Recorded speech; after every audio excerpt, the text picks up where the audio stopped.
Não, me conta uma coisa, você decidiu ser candidato a deputado por quê? Aliás, você é pré-candidato, É, né? Mas por quê? O que que você resolveu fazer? Virar político pra quê, Manuel? isso aí a gente deixa em off primeiro. É porque sempre eu tenho essa vontade desde criança de ser político, né? Aí, por hora, sou pré-candidato, deputado federal, como vocês sabem, e estamos aí junto, né? Para construir cada vez mais melhorar as coisas que está precisando, né? Na tua Você cabeça, sabe o assim, que que é? você... Você sabe o que é um deputado federal? Você sabe o que é? Eu não sei como tu lá dentro ainda, não sabia, viu? Ah, você só vai saber quando você estiver lá dentro. Todos você sabe trabalhar quando pega na enxada. Sabia disso? Mas em que sentido, Manuel? A gente vive um momento de polarização política no Brasil forte, né? Então tem a galera da direita, tem a galera da esquerda. O Manuel tá posicionado onde? Você é mais de direita, você é mais de esquerda, você é mais conservador, você é mais... Onde que você tá no espectro político? Eu sou mais na minha, eu fico tranquilo, né? Eu fico no meio da estrada, Não é né? brincadeira, não. Mas, Vou levantar daqui e vou embora. o que calma? Bom, enfim, pessoal, eu tô gravando esse vídeo aqui mais como uma forma de desabafo, uma forma de passar um pouco do que eu entendi a respeito do que é a política brasileira, do que ela é já há muitos anos. E não para falar exatamente sobre o que ele falou aqui na entrevista, mas pelo que é a política brasileira. E a política brasileira, ela já é assim há muito tempo. Pessoas como esse personagem aí, essa pessoa, Manuel Gomes, que ficou famoso pela música Caneta Azul, pessoas como ele sempre aparecem na política. Você vai ver isso com Tiririca sendo eleito, Marquito sendo eleito, toda eleição você vê nas propagandas eleitorais pessoas fantasiadas fazendo propaganda. E por que que essas pessoas participam do sistema? Por que que essas pessoas muitas vezes são eleitas e com uma margem muito grande de voto?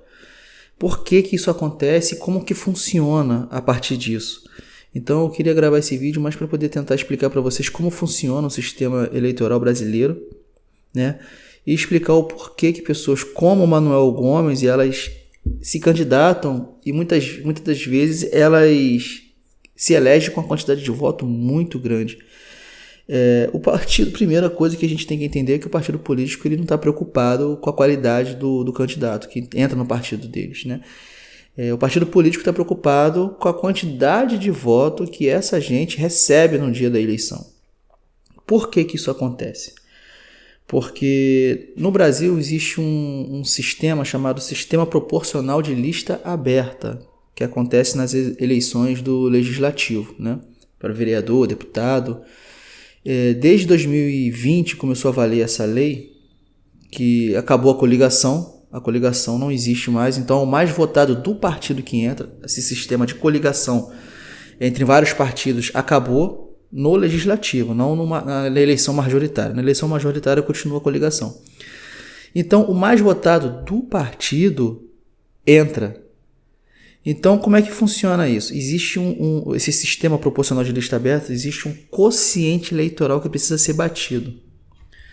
Um erro muito comum as pessoas falarem coeficiente eleitoral. Até pessoas do meio político falam isso, mas está errado. É quociente eleitoral. QUO, quociente eleitoral. Por exemplo, aqui em Caxias, em Duque de Caxias, para vereador, o quociente eleitoral 2024 estava por volta de 16 mil votos, um pouco mais de 16 mil votos, né? Então, aqui em Caxias, são 29 vereadores, e o quociente eleitoral é de 16 mil votos. Então, o candidato que recebe 16 mil votos, o partido tem direito a uma cadeira dentro da Câmara dos Vereadores. Só que quando um candidato recebe o dobro disso, 32 mil votos, por exemplo, estou usando como referência, dando exemplo aqui, em Duque de Caxias. Se o candidato bater 32 mil votos, que é o dobro do quociente eleitoral, o partido tem direito a 2 cadeiras, certo? E o segundo mais votado do partido, né, tendo pelo menos 10% da quantidade de votos do quociente, o segundo candidato mais votado do partido tem que ter 10% pelo menos para poder entrar, ele recebe os votos do primeiro lugar do partido. Ou seja, se um candidato recebeu o dobro do quociente eleitoral, ele deveria ter 16. Estou dando exemplo aqui como Caxias funciona. Se ele conseguir bater o 32, ele conseguiu os 16, esses 16 votos que sobraram não são jogados no lixo. Ele vai para o segundo mais votado do partido. E esse segundo mais votado do partido entra. Não importa a quantidade de votos que o primeiro lugar tenha, que ele tenha batido o quociente. Se ele conseguir 3, 4, 5 vezes o quociente eleitoral, vai distribuir esse voto para quem vem atrás e vai elegendo, fazendo 2, 3, 4 cadeiras e assim sucessivamente. Lembrando que pelo menos tem que ter 10% do quociente eleitoral os que vêm atrás, né? Então os partidos políticos sabem disso. E existe uma coisa no Brasil que é a tal do voto de protesto. As pessoas, isso aí todo mundo sabe, as pessoas no Brasil são completamente indignadas com a política brasileira, a corrupção e como as coisas são tocadas no Brasil. E muitas das vezes as pessoas pegam o seu voto e votam no Palhacinho, no Tiririca, no Marquito, no Manuel Gomes. E provavelmente um cara desse pode até ser eleito. E as pessoas votam nessas pessoas como protesto. Só que os partidos não estão nem aí. Os partidos não estão ligando para se a pessoa está protestando com um voto jogado nesse tipo de gente. Porque os partidos querem isso mesmo. Essas pessoas que não têm a mínima capacidade de estarem lá, não sabem o que fazem. Muito candidato a vereador não sabe o que o vereador faz, não sabe o que o deputado faz. E essas pessoas são eleitas e os partidos querem isso, porque eles têm os seus candidatos lá, que recebem a quantidade de voto mais ou menos, e precisam bater o quociente, e essa gente é responsável por isso. Então, o que acontece no Brasil é isso. Essas pessoas recebem uma quantidade de voto muito grande, e são os famosos puxadores de voto. É a partir dessa gente, é a partir desse pessoal... essas figuras caricatas, é a partir dessas pessoas que os partidos conseguem fazer uma quantidade grande de cadeira dentro da Câmara dos Vereadores, dentro das alerges da vida, dentro do Congresso Nacional. Então, as pessoas devem ficar atentas a isso, porque esses votos de protesto são os votos que fazem com que pessoas entrem completamente despreparadas para o ofício do cargo. Mas, então, o sistema proporcional de lista aberta é um sistema ruim? Bom, em tese não é ruim. Um outro sistema que existe é o tal do distritão. O distritão nada mais é do que o mais votado entra. Se o camarada recebeu 1 milhão de votos, 2 milhões de votos, esse cara vai ser eleito, vai entrar, e essa pessoa vai entrar com essa margem de votação e o voto fica só para aquela pessoa. Aí você deve estar se perguntando, poxa, então é justo, a democracia é assim, o mais votado entra e tudo mais. Mas no distritão a pessoa vai sendo eleita e o segundo, o terceiro recebe 400 mil, o terceiro 200 mil e assim tal. Só que o candidato, quando entra, ele entra representando, 200 mil votos. Então ele representa 200 mil pessoas. Já o primeiro que mais recebeu voto, 1 milhão, aqueles votos ficam só para aquela pessoa. Então existe uma disparidade muito grande entre a representatividade da pessoa que entra dentro do cargo que foi eleita. Então existe aí uma falta de representatividade. Na teoria, o sistema proporcional de lista aberta deveria fazer o quê? A pessoa que vota no seu candidato, no seu deputado federal, no seu deputado estadual, está votando na pessoa e está votando no pensamento ideológico do partido. Ela vota na pessoa e vota no que o partido representa. Então, ela acredita no partido.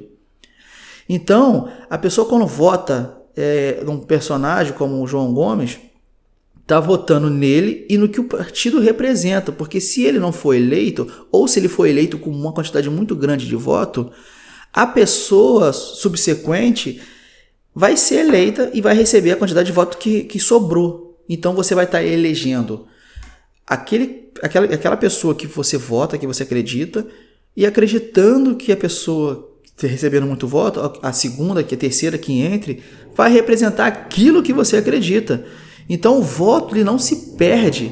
O voto que você dá a uma pessoa que você acredita nas ideias ela não perde, então tem mais representatividade no campo ideológico, no campo daqueles interesses, daquilo que o partido representa e defende.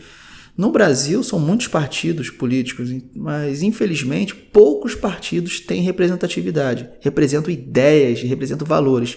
São poucos, sei lá, vamos botar aí um PSOL da vida, um PT.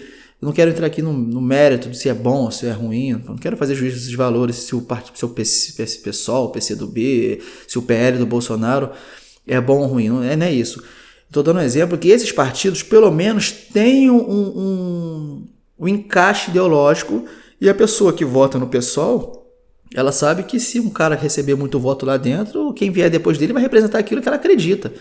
É a mesma coisa o PL do Bolsonaro. Se você vota um Eduardo Bolsonaro como deputado federal, Nicolas Ferreira como deputado federal, ele recebe muitos votos, como o Nicolas Ferreira recebeu, quem vem atrás dele, do PL, que representa o mesmo campo ideológico, vai estar representando esse excedente de votos, então não perde representatividade. Então a ideia do sistema proporcional de lista aberta é esse. Mas o Brasil tem uma quantidade muito grande de partidos que não tem solidez ideológica, não tem um programa, não tem uma ideia sistematizada de país. Então esses partidos são conhecidos como Centrão, e quando essa gente entra lá dentro é aquele esquema antigo, né? Pode ser Bolsonaro ou pode ser Lula. Essa gente vai entrar e vai chegar lá, vai vender o seu voto, vai vender o seu apoio em troca de emendas parlamentares, é o que normalmente acontece e o que sempre acontece na realidade. Então, existe essa diferença entre distritão e sistema proporcional de lista aberta. E nesse caso, o sistema proporcional de lista aberta dá margem para isso. Pessoas como Manuel Gomes, como Tiririca, Marquito, estou citando esses que são os mais conhecidos, né? Pessoas que não têm capacidade nenhuma para poder exercer o cargo e entram para poder puxar voto e eleger pessoas que não pensam ideologicamente, coisa com coisa, estão lá para poder conseguir uma fatia do orçamento. Então é isso que acontece. Então esse é o sistema proporcional de lista aberta. Tem uma coisa que eu esqueci de falar para vocês. No sistema proporcional de lista aberta pode acontecer o seguinte, digamos que um partido tem um candidato que consiga 15 mil votos, né? 15 mil votos é uma baita de uma votação, só que não bate o quociente eleitoral, e ele é o mais votado do partido, bateu 15 mil votos, não é eleito. E no outro partido, um candidato como Manuel Gomes aí da vida, que consiga bater o quociente eleitoral 2, 3 vezes o quociente eleitoral, consiga uma baita votação, passa o voto para o segundo colocado tem 2 mil votos. Esse cara de 2 mil votos entra, com 2 mil votos entra, e esse que teve 15 mil votos não entra. Então, porque o de 15 mil foi o mais votado do partido, não bateu o quociente eleitoral, e o outro partido conseguiu bater o quociente eleitoral 2, 3 vezes com um candidato só, o voto sobrou para o segundo colocado, que tinha 2 mil votos, e esse que tinha 2 mil votos entra. Esse é o famoso puxador de votos. Então é isso, pessoal. Eu estou gravando esse vídeo mais como um tom de desabafo para poder tentar explicar mais ou menos como funciona o sistema eleitoral e por que pessoas como o Manuel Gomes estão sempre se candidatando e os partidos políticos ficam loucos de colocar pessoas como ele para poder concorrer na política e nos anos eleitorais. Valeu? Então espero que vocês tenham gostado do vídeo. Se alguém quiser, de repente eu posso mais para frente gravar vídeo explicando o que faz um vereador, o que faz um deputado, governador, senador, etc. Como funciona o sistema do STF, os 3 poderes, legislativo, judiciário, executivo. Bom, é isso. Se você gostou do vídeo, você curte aí, compartilha, aquela coisa básica de sempre de internet, né? E é isso aí. Valeu? Forte abraço aí. Fica com Deus, Deus abençoe.